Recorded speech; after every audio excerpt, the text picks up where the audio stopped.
Na paz do Senhor Jesus Cristo, vamos iniciar a nossa aula de escola dominical, ajuda para os professores de escola dominical.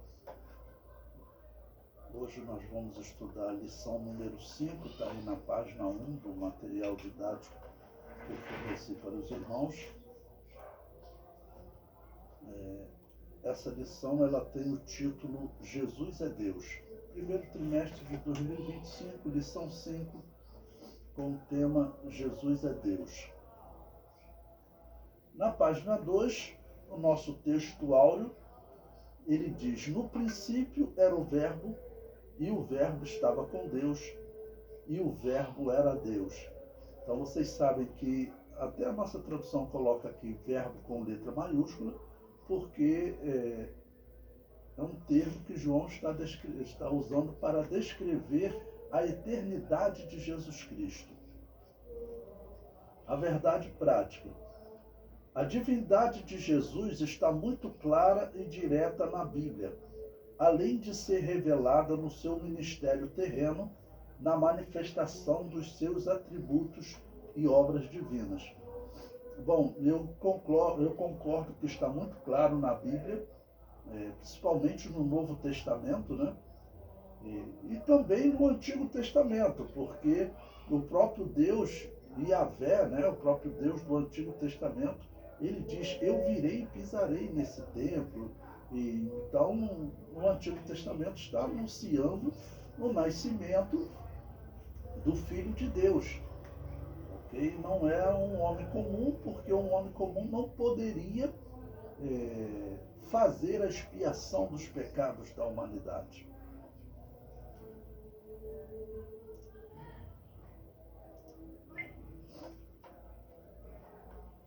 Pois bem, então, prosseguindo, lição 5, Jesus é Deus, vimos o texto áureo, no princípio era o verbo estava com Deus, o verbo era Deus.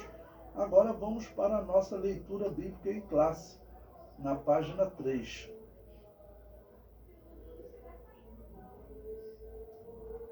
O texto está em João, no Evangelho de João, capítulo 1, versículos 1 a 4 e versículos 9 a 14. O versículo 1 diz: no princípio era o verbo, e o verbo estava com Deus, e o verbo era Deus. Ele estava no princípio com Deus. Todas as coisas foram feitas por ele, e sem ele nada do que foi feito se fez. Nele estava a vida, e a vida era a luz dos homens. E agora ele vai para o versículo 9. Então, esses 4 primeiros versículos, ele deixa bem claro a eternidade de Jesus Cristo, porque coloca ele como estando lá junto com Deus, e quando usa o termo verbo ou palavra em outra tradução, está falando exatamente nesse agir, quando Deus disse haja luz, né, para iniciar a criação, Jesus estava lá, porque ele é o verbo, a palavra de Deus. O versículo 9. Ali estava a luz verdadeira que alumia todo homem que vem ao mundo. Estava no mundo e o mundo foi feito por ele, e o mundo não o conheceu. Veio para o que era seu e os seus não o receberam. Mas a todos quantos o receberam, deu-lhes o poder de serem feitos filhos de Deus, aos que creem no seu nome, os quais não nasceram do sangue, nem da vontade da carne, nem da vontade do varão, mas de Deus.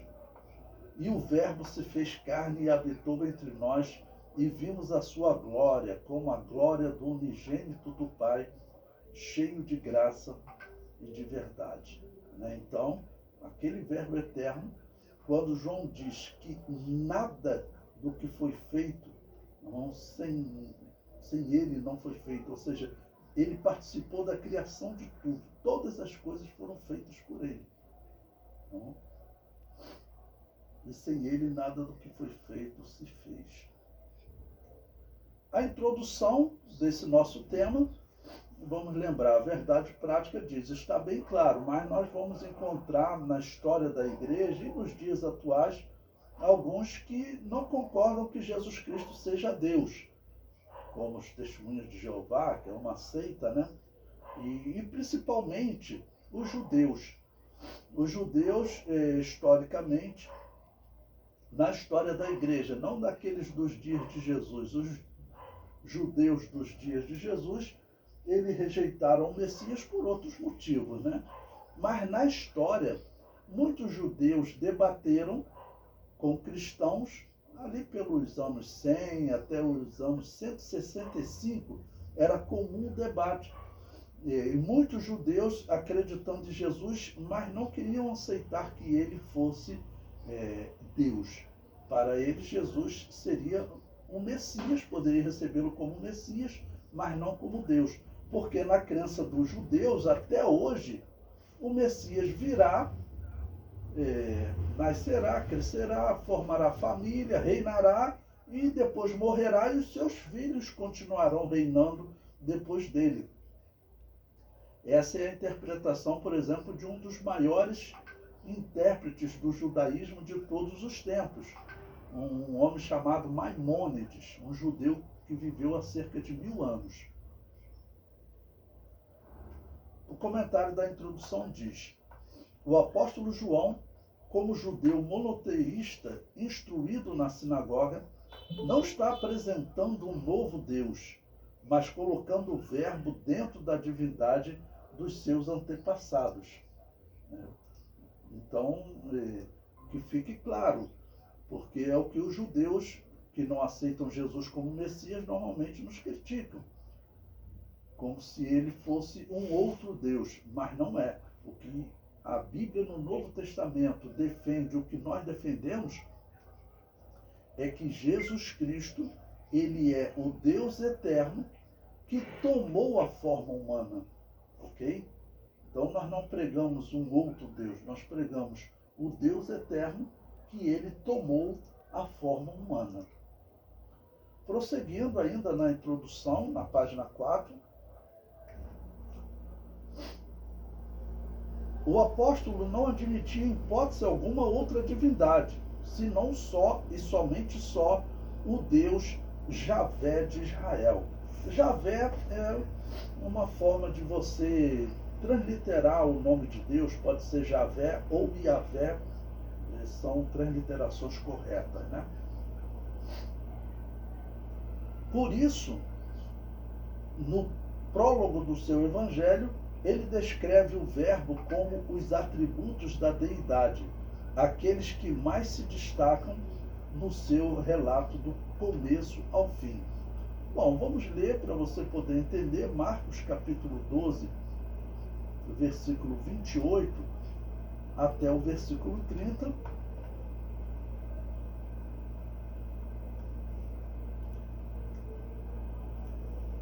Que diz o seguinte: aproximou-se dele um dos escribas que tinha ouvido disputar, e sabendo que lhes tinha respondido bem, perguntou-lhes: qual é o primeiro de todos os mandamentos? E Jesus respondeu-lhe: o primeiro de todos os mandamentos é: ouve Israel, o Senhor nosso Deus é o único Senhor.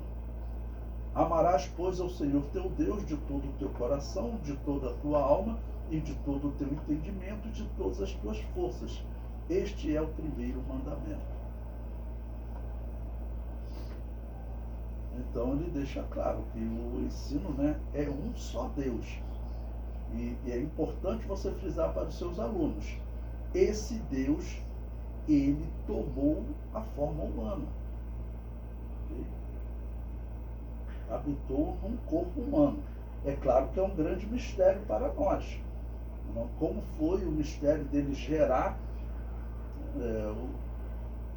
fecundar o óvulo de Maria, mas ele é o Criador de todas as coisas. Então, não precisava de um homem para gerar um filho. E não podia ser um homem, né?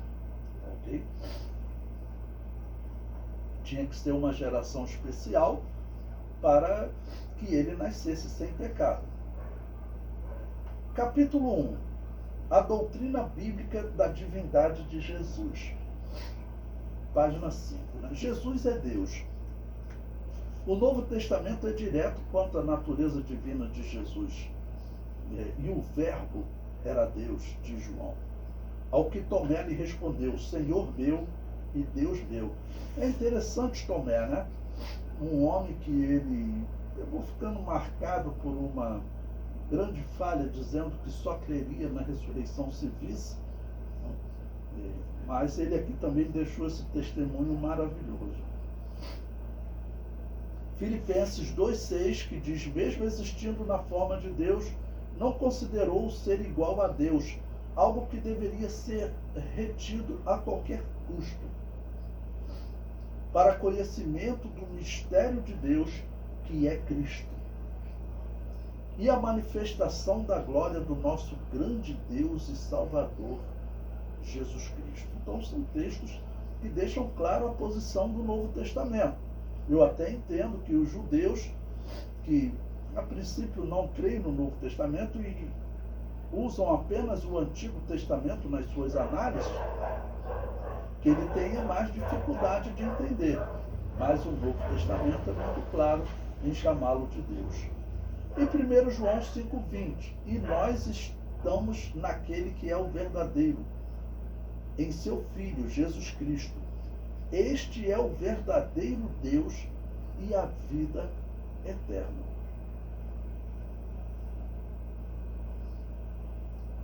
Número 2, seus atributos absolutos. Os atributos são perfeições próprias da essência de Deus. Aqui explicar uma coisa para vocês, quando você for falar para o seu aluno, diga que atributos, alguns dicionários dizem que seria algo atribuído ao ser, por isso eles não gostam de usar o termo atributo. Mas o termo atributo, na verdade, não significa isso. Não? Eu posso até declarar que Deus é onipotente, porque eu estou vendo na Bíblia, mas quando eu estou atribuindo, fazendo essa declaração a Deus, é um reconhecimento de que Ele possui. Então, isso é próprio dele. E prossigo. Os atributos absolutos ou incomunicáveis são exclusivos da divindade, como onipotência, eternidade, onisciência e onipresença. Bom, nós dizemos que Jesus Cristo, como homem, quando ele toma forma humana, ele abriu mão da sua onipresença. Ele continuava sendo onipotente, ele continuava sendo eterno, continuava sendo onisciente, tá bom? Mas a onipresença, ele não tinha mais. Porém, como onisciente, ele não precisa ser onipotente. Ele não precisa ser onipresente, desculpe, tá ok? Porque se ele já é onisciente, ele conhece todas as coisas, então a onipresença não interfere. A onipotência significa ter todo o poder, ser todo poderoso. Jesus é onipotente, né? Mateus 28, né? Ele diz, todo poder é me dado no céu e na terra. Ele é eterno. Isaías chama ele de Pai da eternidade. E é significativo isso, porque no passado não existia tempo. Tempo para nós vamos dizer, ele surge quando Deus cria. Tanto que os cientistas usam espaço-tempo, né? Quando Deus cria o mundo, então surge o tempo. Mas independente desse tempo que nós conhecemos, ele já existia. E quando esse tempo terminar, ele vai continuar existindo. E no caso ele nos dá a eternidade também, né? E ele cita novamente João 1:1, no princípio era o verbo, indica que ele já existia antes mesmo da criação com o Pai.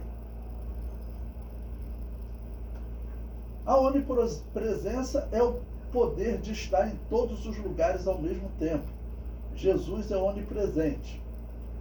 A onisciência é o conhecimento perfeito e absoluto que Deus possui de todas as coisas, de todos os eventos e de todas as circunstâncias por toda a eternidade passada e futura. Jesus possui esse atributo. Bom, a onipresença, nós falamos, ele como homem, ele não é onipresente, né? Ele como homem ele não é onipresente, mas como Deus ele é onipresente. Como homem, ele diz, daquele dia e hora só Deus sabe, só o Pai sabe. Mas como Deus, ele sabe todas as coisas.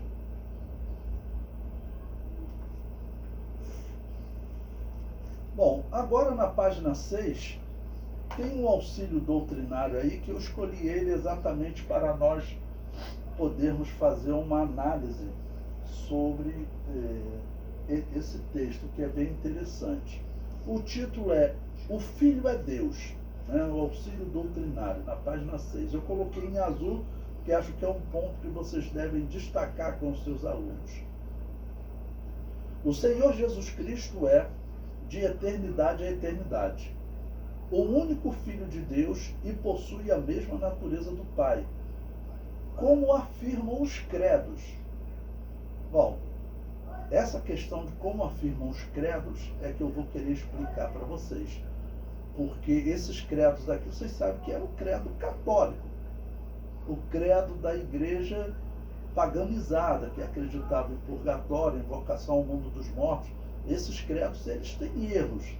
Então, eu, por mim, não era para... acho que a Assembleia de Deus não deveria ficar citando esses credos, porque nós não temos nenhuma comunhão com a Igreja Católica. Eu tenho sempre explicado para vocês que nós, a Assembleia de Deus, ela resulta de igrejas como, por exemplo, os novacianos, que eram igrejas que não batizavam recém-nascidos, não acreditavam em purgatório. E esse credo aqui são os credos católicos. Bom, então o credo, né, eles dizem consubstancial com o Pai, em grego, homousion, topatre, que significa da mesma substância com o Pai. Até aqui, ok. Qualifica a unidade de essência do Pai e do Filho. Jesus disse, eu e o Pai somos um. Essa definição é clara, né? Ele é a segunda pessoa da Trindade e que foi enviado pelo Pai ao mundo. Ensinamos que o Filho se fez carne, possuindo agora duas naturezas, a divina e a humana, sendo verdadeiro Deus e verdadeiro homem. Acreditamos que em sua concepção sem pecado no ventre da Virgem Maria, negamos que tenha sido criado ou passado a existir somente depois que foi gerado por obra do Espírito Santo. Essa é a questão que eu quero falar para vocês sobre o que os credos católicos falam sobre quando Jesus foi gerado. Acredite, esse aqui é um ponto fundamental para você explicar para os seus alunos e, assim, um ponto bem complexo. Tá bom? Ele diz, confessamos que o Filho é autoexistente e eterno, que voluntariamente se sujeita ao Pai, que em obediência ao plano do Pai, morreu e ressuscitou para que o mundo fosse salvo. Esse é um texto da Declaração de Fé das Assembleias de Deus. Bom, eu coloquei um comentário em verde aí para comentar sobre essa questão de ser gerado. E a pergunta é, quando que o Filho foi gerado? Eu comento abaixo. O credo a que o texto faz referência, lembre-se que o texto da revista fez referência, né? Como diz os credos, né? Os dois credos que se destacam nesse caso, eu coloco aí, são os credos católicos de Niceia e Calcedônia. O credo de Niceia, por exemplo, ele colocou livros apócrifos na Bíblia, então nós discordamos desse credo. Ele não é um credo cristão, ele tem heresias, e uma eu vou mostrar hoje. E o de Calcedônia, no ano 451. São credos católicos, logo credos da igreja paganizada. A definição que eles colocam, dizendo que Jesus é um Deus gerado, Presta atenção no que diz o credo católico, né? Gerado pelo Pai antes de todos os séculos. Se você diz que Jesus Cristo é um Deus gerado, você está dizendo que ele não é eterno. Tá bom? Se você está dizendo que ele foi gerado, então ele não é eterno, ele tem um começo. E veja que aqui o texto do credo católico diz que ele foi gerado antes de todos os séculos. Ou seja, então, se ele foi gerado como Deus, ele tem um princípio. E o que eu vou mostrar para vocês aqui é que o gerado se refere ao homem, não a Deus. Mas o credo católico diz que se refere a Deus. Então, o credo católico diz gerado pelo Pai antes de todos os séculos, ou seja, no eterno passado. Claramente está dizendo que ele teve um princípio, né? Ou seja, ele não existia e ele foi gerado. Mas isso está errado, porque nós dizemos que ele é Deus eterno. O comentário prossegue, agora na página 8. Se foi gerado, ele tem um princípio, mas como Deus, Jesus Cristo não tem princípio. Essa definição foi desenvolvida pela igreja paganizada de Roma. Vejamos a definição bíblica sobre o que significa Jesus Cristo ser gerado. A questão envolve principalmente a correta interpretação da expressão "Tu és meu filho, eu hoje te gerei". Toda a discussão que estava havendo na Igreja Católica entre dois hereges, que fique bem claro, Ário e Alexandre eram dois hereges. Eles eram da escola de Alexandria e eles estavam debatendo um tema que era que tinha sido desenvolvido por aquela escola. Que tema era esse? Era sobre a morte de Deus na cruz. Os católicos não falam isso, mas na verdade era isso que eles estavam fazendo. Eles estavam debatendo a morte de Deus na cruz. Alexandre defendia que o Deus eterno morreu na cruz e Ário, um outro católico, dizia que quem morreu na cruz foi um Deus menor que foi gerado. Essa é a questão. E o credo católico diz gerado, mas não criado. Não tem diferença. Se ele foi gerado ou criado, ele tem princípio, ele começou. E o que nós pregamos é que ele é o Deus eterno, que tomou a forma humana.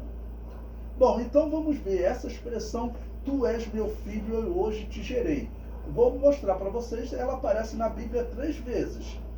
Eu vou mostrar o contexto das 3 vezes, tá ok?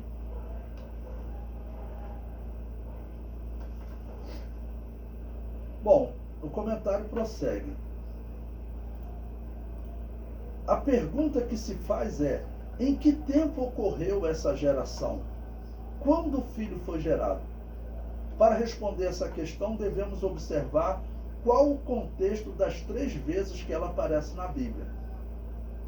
Ela aparece no Salmo 2, que é considerado o texto profético sobre o futuro reino do Messias. Bom, para começar, eu cito o versículo 7, né, que é exatamente o versículo-chave. Ele diz: "Recitarei o decreto, e Yahvé me disse, tu és meu filho, eu hoje te gerei". Tá bom? Então, quando ocorreu essa geração? O contexto, é claro, é ensinar que o decreto é uma resposta à ação das nações contra Yahvé e o seu ungido. No Salmo 2, versículo 1 a 3. Então, eu coloquei as referências para nós lermos. Estou seguindo a regra do contexto. O versículo 7 é o texto a ser interpretado. Então, estou começando do versículo 1, que diz: "Porque se amotinam as nações e os povos imaginam coisas vãs.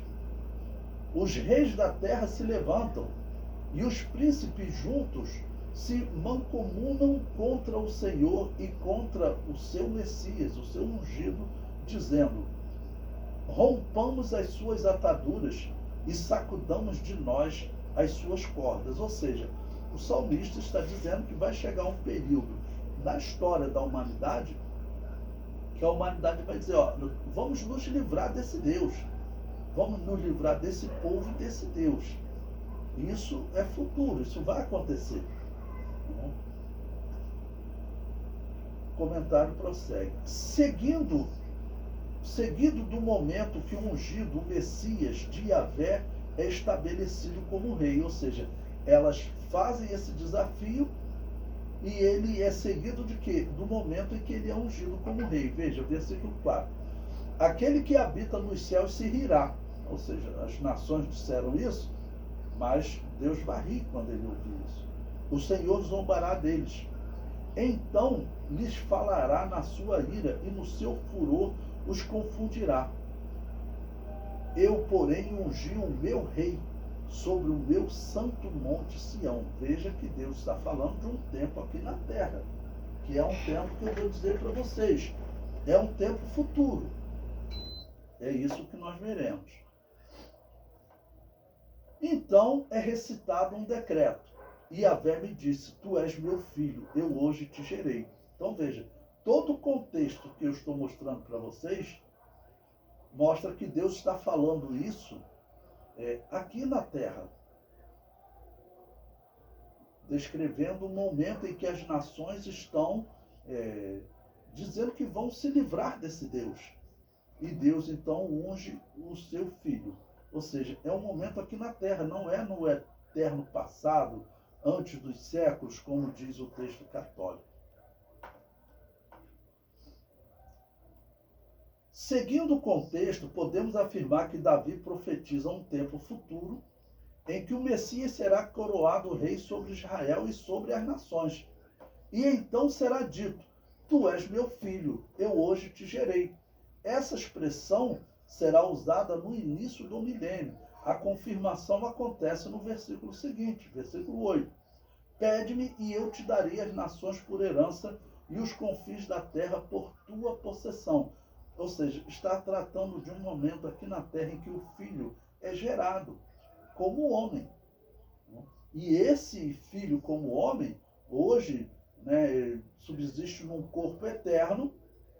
Ele continua sendo Deus também, porque aqui na terra ele era Deus. Ele continua sendo Deus eterno, ok? Mas como homem, ele está em corpo, que eu vou receber um igual ao dele quando eu ressuscitar ou quando eu for arrebatado.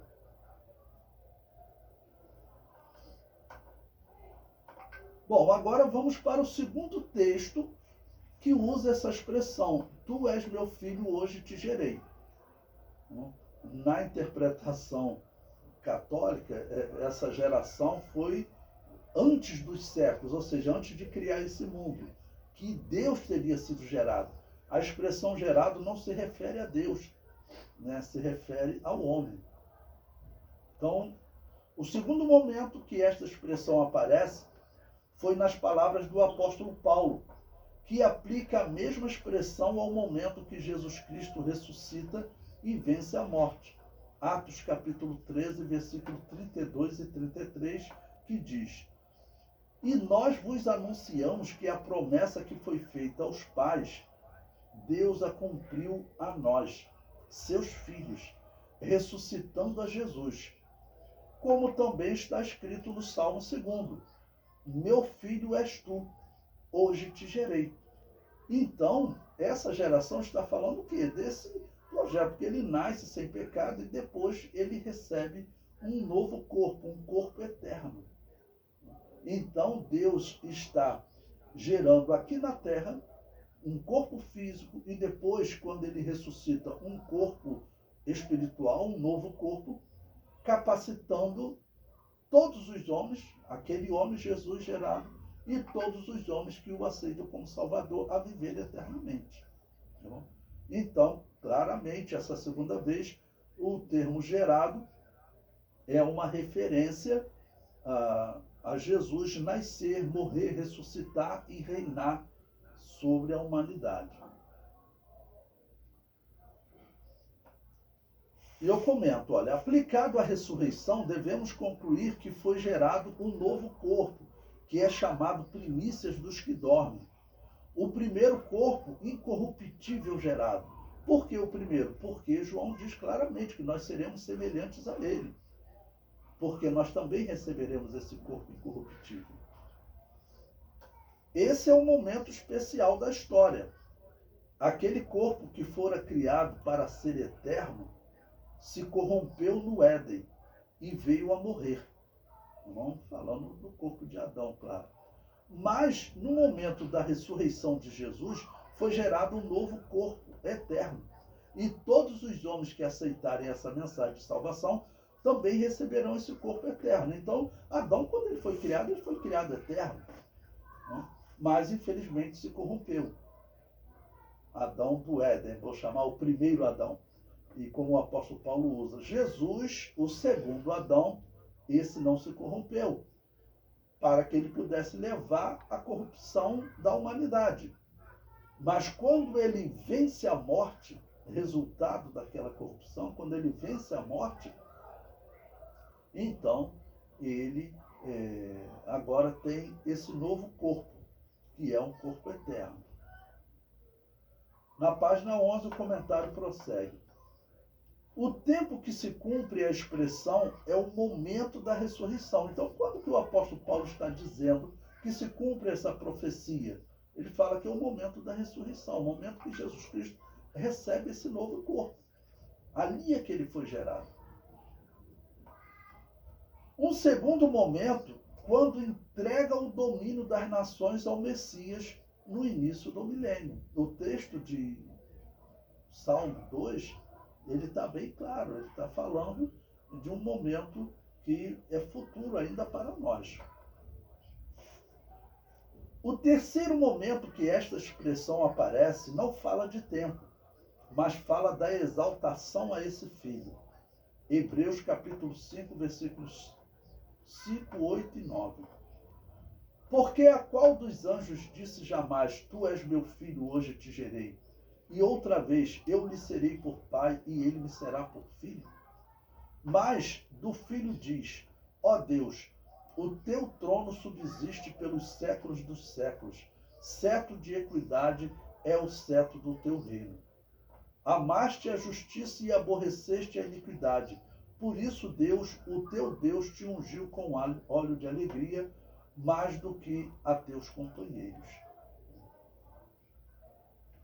Para concluir, os teólogos católicos não olhavam para o contexto e desenvolveram o pensamento que Jesus Cristo era um Deus gerado no eterno passado.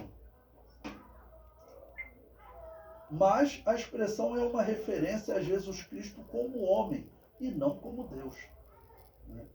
Então, apesar de eu ouvir essa expressão na Assembleia de Deus, ele foi gerado no eterno passado, é uma expressão que nós usamos.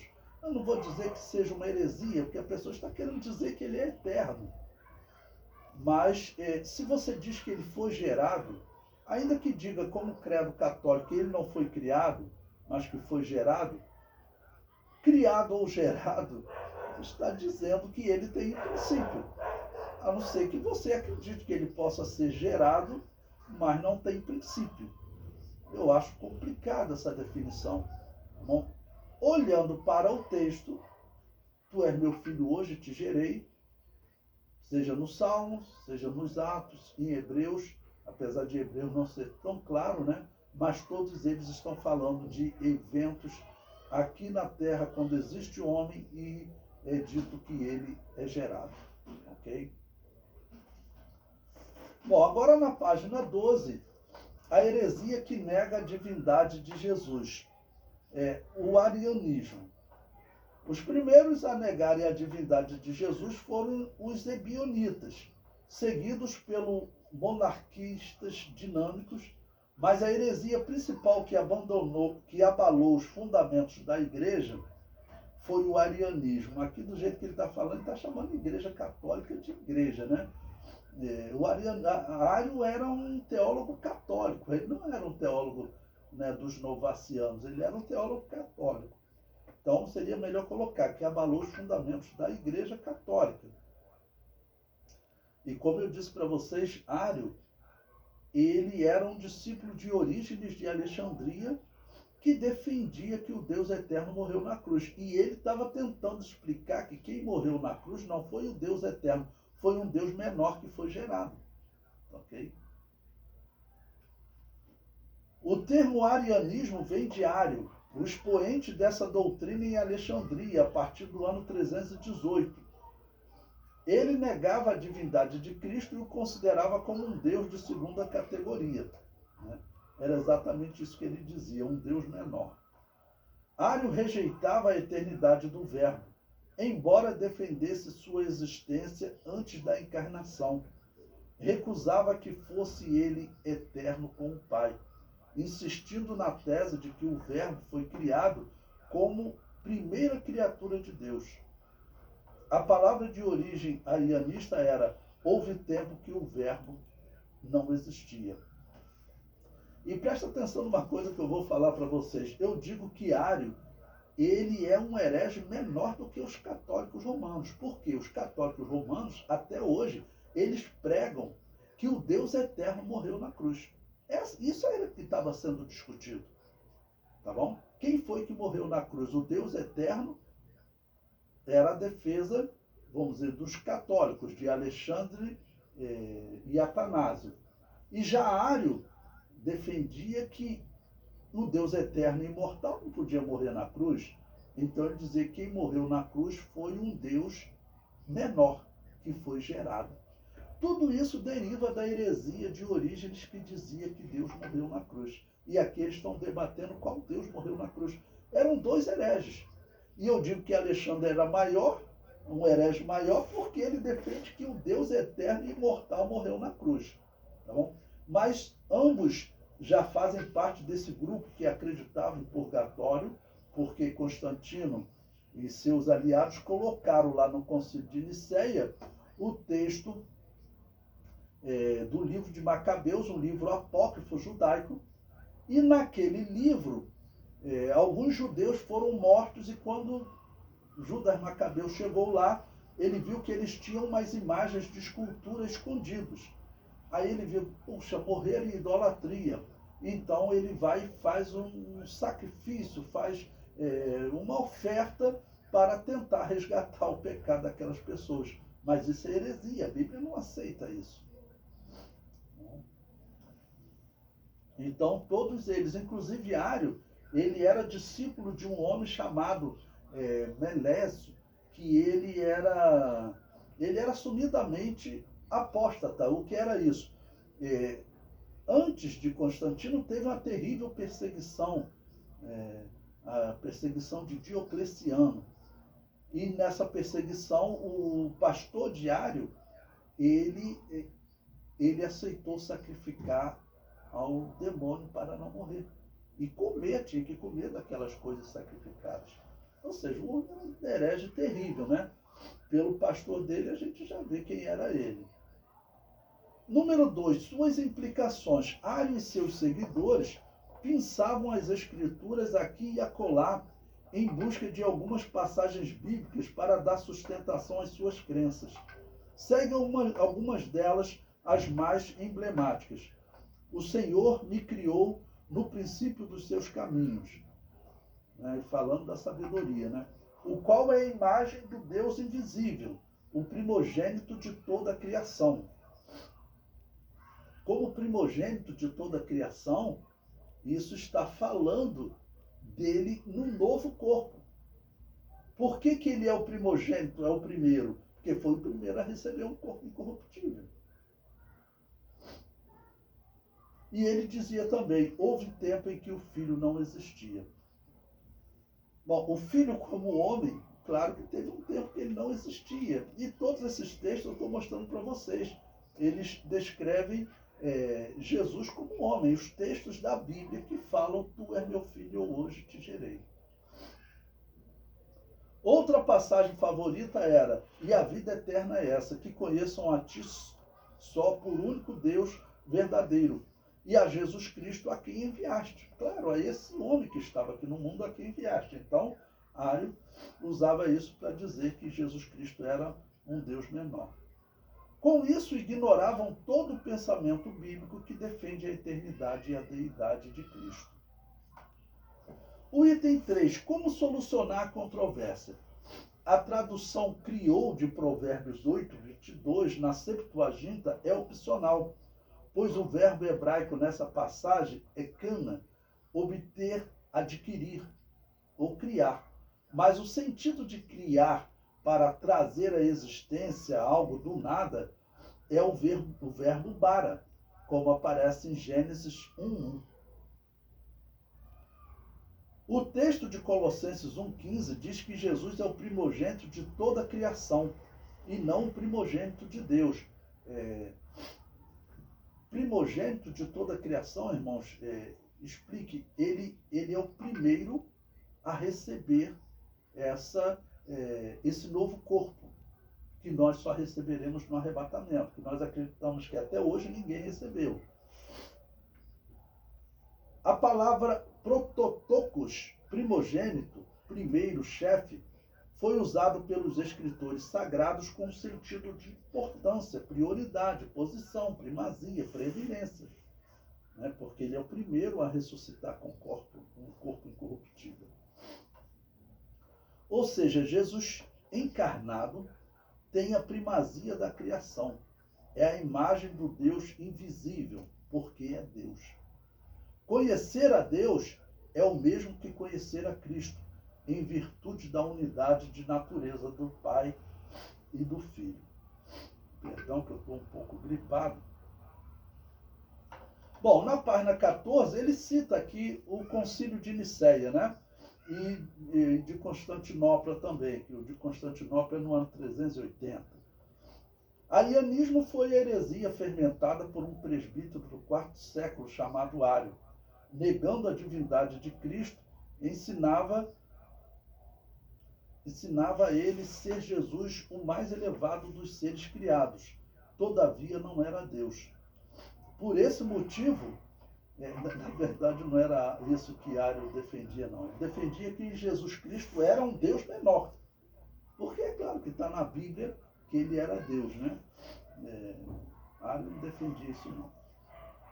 Por este motivo, seria impropriedade referir-se a Cristo como se fora um ente divino. Para fundamentar seus devaneios doutrinários, buscava desautorizar o Evangelho de João por ser o propósito desta escritura, justamente mostrar que Jesus Cristo era de fato o Filho de Deus. Os ensinos de Ário foram condenados no Concílio de Nicéia, em 325. O primeiro concílio ecumênico da história, convocado pelo imperador Constantino, teve como objetivo solucionar os problemas que dividiam a cristandade. Problemas esses causados pelo arianismo, né? Bom, então, como eu disse para vocês, essa questão de Constantino e aqueles bispos que se reuniram ali, o que Constantino está fazendo, ele vai perverter a Bíblia junto com esses bispos. E esses bispos tiveram que tolerar todas as heresias, porque Constantino, a história comprova, ele continua atuando como pontífice máximo do demônio. No ano da morte dele, no ano 337, ele participou de inauguração de templo dedicado ao demônio. Então, eu digo que a Assembleia de Deus não deveria se dirigir a esses concílios como um concílio cristão. Infelizmente, eles estão citados na nossa declaração de fé. A nossa declaração de fé, ela não tem nenhuma heresia. A nossa declaração de fé, ela não tem nenhuma heresia. Mas ela faz citação desses, vamos dizer, esses concílios católicos que têm heresia, né? Esse concílio, ele estava defendendo, na verdade, que o Deus eterno e imortal morreu na cruz. É isso que ele está defendendo. Foi isso que a Igreja Católica aprovou. E até hoje eles pregam isso. Tem um reformado chamado Marcos Granconato, que tem um vídeo na internet em que ele diz: faz sentido defender que Deus morreu na cruz. Isso é heresia. Mas era isso que eles estavam defendendo. Qual foi o Deus que morreu na cruz? O Deus eterno e imortal ou um Deus menor que foi gerado? Então Ário defendia que Jesus Cristo era Deus, só que defendia que ele era um Deus menor, que foi gerado. E o que os católicos colocaram lá no Concílio de Nicéia? Que ele foi gerado, mas não foi criado. E qual é a diferença? Tanto um quanto o outro, você está dizendo que, como Deus, ele teria princípio. E o que eu mostrei para vocês é que o gerado está fazendo referência ao homem que é gerado sem pecado, depois morre, ressuscita, ou seja, é gerado um novo corpo, um corpo eterno. Capítulo 3. Implicações do arianismo na atualidade. Tradução do Novo Mundo. A exemplo do arianismo, há um movimento religioso que usa a Bíblia fora do contexto, por meio de uma versão exclusiva das Escrituras, denominada de tradução do Novo Mundo. É a tradução dos Testemunhas de Jeová, né? Ok? Trata-se de uma versão tendenciosa, manipulada mesmo, né? Veja alguns exemplos de suas falsificações. E a palavra era um Deus com letra minúscula. Bom, vamos lembrar aqui que no original grego, na época, tanto grego quanto hebraico, não havia essa distinção de maiúsculo e minúsculo. Não havia caracteres maiúsculo e minúsculo. Só havia um tipo de caractere, que seria como hoje tudo maiúsculo. Tá bom? Então, eles interpretam, ok, dizendo que você pode traduzir como maiúsculo ou minúsculo. E o comentário prossegue: Deus com D minúsculo, visto que o texto correto é e a palavra era Deus, ou e o verbo era Deus. Então é importante você explicar para o seu aluno, dizer, no original não havia essa distinção de maiúsculo e minúsculo. Mas é claro que o texto está descrevendo Jesus Cristo como Deus. A mesma forma como escrevia Jesus Cristo chamando-o de Deus, se dirigia também ao Pai chamando-o de Deus. Todos eram escritos com as letras todas em maiúsculo. Pois bem, eu vou deixar esse tópico para vocês lerem depois. Tá bom? O item 2, os movimentos orientais. Nenhum deles reconhece a divindade de Jesus e para os panteístas, monistas, não existe trindade e nem Jesus. O movimento Hare Krishna, por exemplo, nega a divindade de Jesus e nem acredita que ele seja o Salvador, pois vê o Senhor Jesus como um mero guia espiritual e uma das inúmeras encarnações de Krishna. Bom, o item 16, na página 16, digo item 3, outros grupos. O Jesus do Alcorão é um mero mensageiro, não é reconhecido como Deus, nem como Filho de Deus, nem como Salvador, nem morreu e nem ressuscitou. Bom, os muçulmanos, eles veem Jesus como igual a Maomé. Eles dizem que Maomé, Jesus, Moisés, Abraão foram homens, né, que Deus enviou com o propósito de ensinar a verdade, mas não acreditam que Jesus seja o Messias, que Jesus seja Deus que tomou forma humana. A conclusão. Diante do exposto, a conclusão bíblica é que somente Deus pode salvar, somente Ele é o Salvador. Né? E como eu disse para vocês, somente Deus pode resgatar a humanidade. Tinha que ser um inocente. Então, por isso, Deus tomou a forma humana para morrer, para esse homem morrer inocente e assim salvar a humanidade. Se o Senhor Jesus não é Deus, logo não pode ser Salvador. Então, negar a divindade de Jesus é negar a salvação. Bom, eu coloquei abaixo mais um comentário que normalmente as pessoas não usam para falar sobre a divindade de Jesus, mas eu acho ele espetacular. Mateus capítulo 22, versículos 41 a 46, que diz: E estando reunidos os fariseus, interrogou Jesus, dizendo: Que pensais vós do Cristo, Messias, né? De quem é filho? E eles disseram-lhe: De Davi.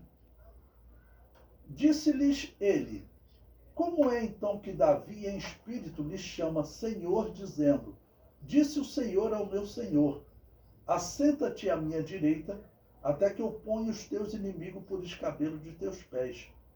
Se Davi, pois, lhe chama Senhor, como é seu filho? E ninguém podia responder-lhe uma palavra, nem desde aquele dia ousou mais alguém interrogá-lo. Pois bem, então, qual o significado, né, de Jesus Cristo dizer que o Cristo não deveria ser chamado de filho de Davi? Teve outros momentos, por exemplo, o cego Bartimeu, né? Jesus, filho de Davi, tem misericórdia de mim. Foi uma expressão comum. Mas Jesus está mostrando aqui que existe realmente um descendente de Davi, um filho de Davi, mas existe também um eterno. Ou seja, Jesus Cristo era homem e era Deus. Ok? Esse é um texto que eu uso, por exemplo, num diálogo com os judeus, quando eu tenho oportunidade, para dizer, olha, as escrituras aí tratando só do Antigo Testamento. Davi chamou o Messias de Senhor. Ou seja, dizendo que ele era eterno, que o Messias existe antes de Davi. Que o Messias existe antes de Davi. Então, Jesus Cristo, ele era homem e era Deus. Okay? Mas não significa que ele é um segundo Deus, ou um Deus menor. Porque até a expressão católica, ele é um Deus que foi gerado antes dos séculos, essa é a expressão que eles usam. Ele foi gerado no eterno passado. E isso está errado também. As 3 vezes que a Bíblia usa a expressão gerado é para fazer referência a momentos aqui na Terra, ligado ao homem que nasce, morre, ressuscita, é gerado a um corpo incorruptível e vai reinar sobre todos os homens.